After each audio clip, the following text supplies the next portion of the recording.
Okay, so dear students, so today our topic is transport of material across biological membrane or plasma membranes are also known as the cell membrane.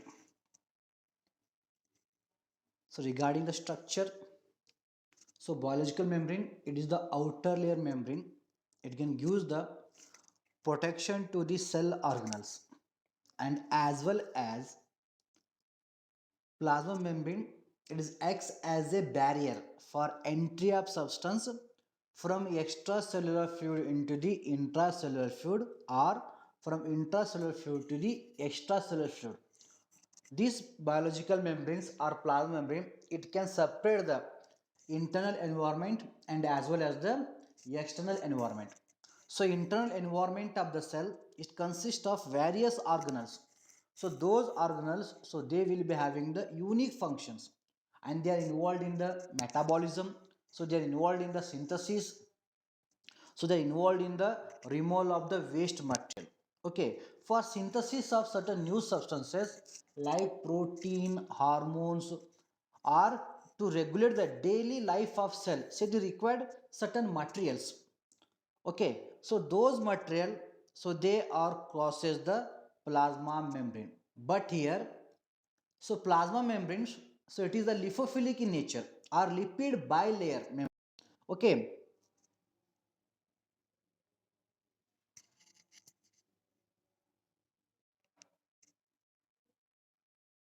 Okay, so due to lipid in nature, it is only allows the fat soluble substance because it is made up of lipid like phospholipids, cholesterol, and glycolipids. So these are the composition of the plasma membrane and each and every cells.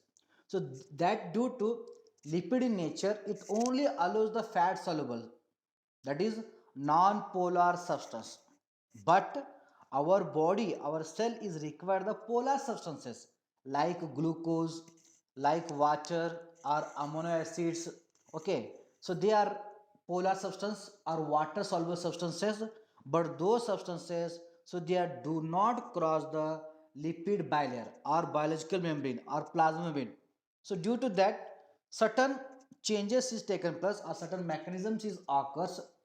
So those mechanisms, so they are helpful for the movement of the substances from extracellular fluid into the intracellular fluid. That is especially for the polar substances like glucose, fructose, galactose, or many other amino acids, or even in the water. So these are the polar substances, so they do not cross the phospholipid bilayer or plasma membrane. Okay, but plasma membrane is also consist of the certain proteins. So those are known as the peripheral protein and as well as the integral proteins. Okay, so those are the peripheral protein and integral protein. So these integral protein, so they are acts as a channels, that is a passage. They act as a door or they act as a pores and as well as, so they are acts as a carriers for transport of the water soluble substances from extracellular fluid into the intracellular fluid because they do not cross the plasma membranes.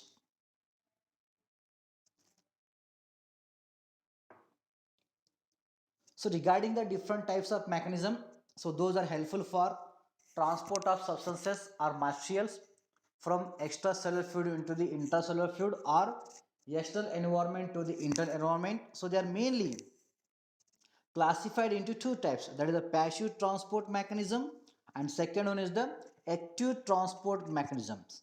Okay, passive transport mechanism is also known as the uphill transport.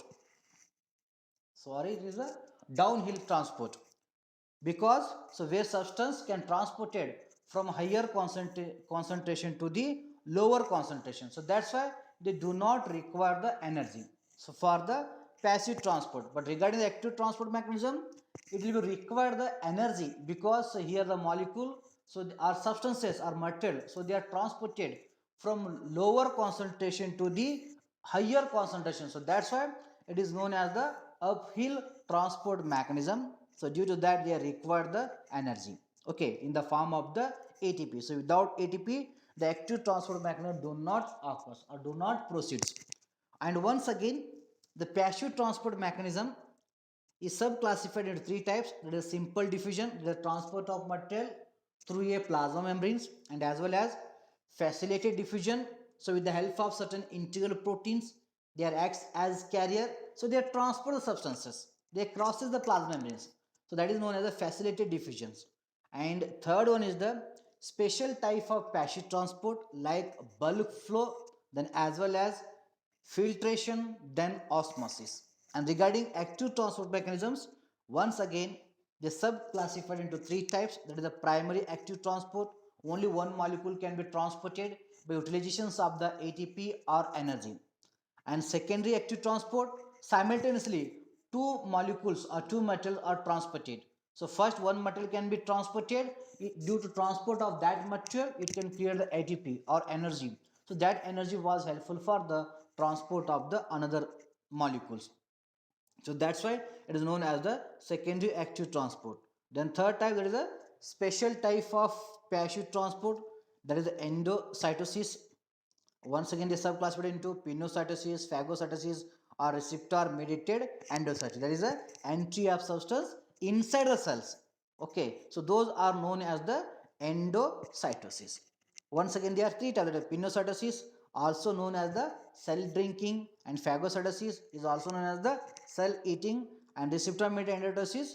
Certain receptors are there, so they are formed from the peripheral proteins as well as integral proteins. So where ligand can bind, and then it can allow the entry of the substances inside the cells or from extracellular fluid into the intracellular fluid. Such type of mechanisms are known as the receptor mediated endocytosis. One is another is the exocytosis, that is the uh, release of substances from cell into the our blood or blood streams. Then transcytosis, so where the substances can transported from one compartment to the another compartment by crossing the membranes of the capillaries. Okay, between the capillaries, so membrane is there, so they crosses from one compartment to the another compartment. Okay, such type of transport mechanism are known as the transcytosis. So now we learn one by one. So first we learn regarding the passive transport mechanism. So passive transport mechanism, always the material or substances, so those are transported from higher concentration to the lower concentrations. Okay, along with the concentrations gradient or electrical gradient or both electrochemical gradients. Okay, so due to high concentration, first that is the diffusion. So dear students, so diffusion is the process of passive transport in which the molecules can move from an area of higher concentration to the an area of lower concentration through a lipid layer or protein layer. So already you know the our plasma membranes is made up of the lipid layer and as well as the protein layer. So lipid layer, due to that lipid in nature, it can allows the lipid soluble substances, and proteins, so they are helpful for certain transports of the electrolytes. Okay, it is the lipid natures of plasma membranes, so that was helpful for transport of certain material from high concentration to the low concentration by crossing through a lipid or protein layer without any need of the energy. So here, through a lipid layer, the substances like oxygen, carbon dioxide, alcohol, steroids, fat soluble vitamins like A, D, E, K, and glycerol and ammonia. So they can transport it from extracellular fluid to the intracellular fluid as well as intracellular fluid to extracellular fluid by following the concentrations gradient. Okay, that is from high concentration to the low concentration along with the concentrations gradients. And protein layer, that is integrals as well as peripheral proteins, so they act as the channels, and these proteins are helpful for the movement of certain substances. For example, The potassium channel, they can allow the entry of potassium and exit of potassium, like sodium channel that was helpful for transport of sodium, like ungated channels, gated channels, ligand gated channels and mechanical channels. So these are also helpful for the entry of sodium and as well as the entry of calcium, even the exit of calcium. So like that, the lipid layer and protein layers, the nature of plasma membrane, so they are helpful for the transport of the various material across the plasma membranes. So dear students, the following some factors are there. Some factors, so they are increases the diffusion or passive transport, and some factors are there, so they can decreases the passive transport or transport of materials. So regarding the factors which are responsible for to increase the diffusion, like extent of the concentrations gradient, that the concentrations of the molecule that will be involved in the are ready for the transport. If their concentration is more, means the more transport can be occurs. Then temperature, so temperature always accelerates certain reactions, certain transport mechanism up to the optimum temperature. Even solubility, if it is more soluble in the solvent, means it easily crosses. Then surface area and thickness of plasma membrane, so as the surface area increases, the transport mechanism of material also increases. So regarding the factors which decrease the transport of material through a diffusion or mass of the molecular diffusion, regarding that is size. If the size of molecule that was diffusible is increased, means that cannot passes through the lipid layer or protein layer, due to that the rate of transport or diffusion that was decreases.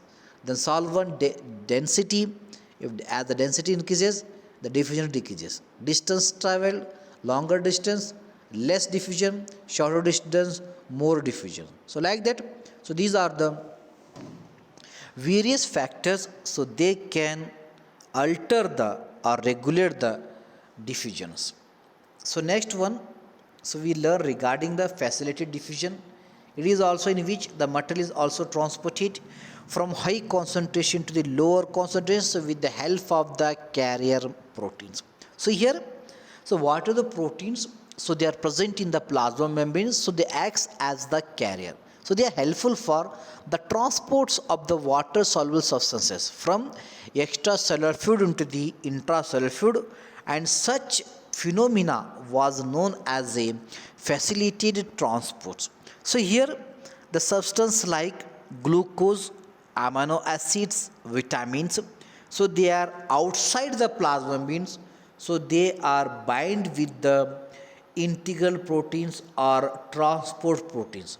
Then they can cross through a protein channel, then they are enter into the cytoplasma. So like that, the integral proteins, so they are acts as carrier and they are helpful for the transports of the water soluble substances like glucose, amino acids and vitamin B12.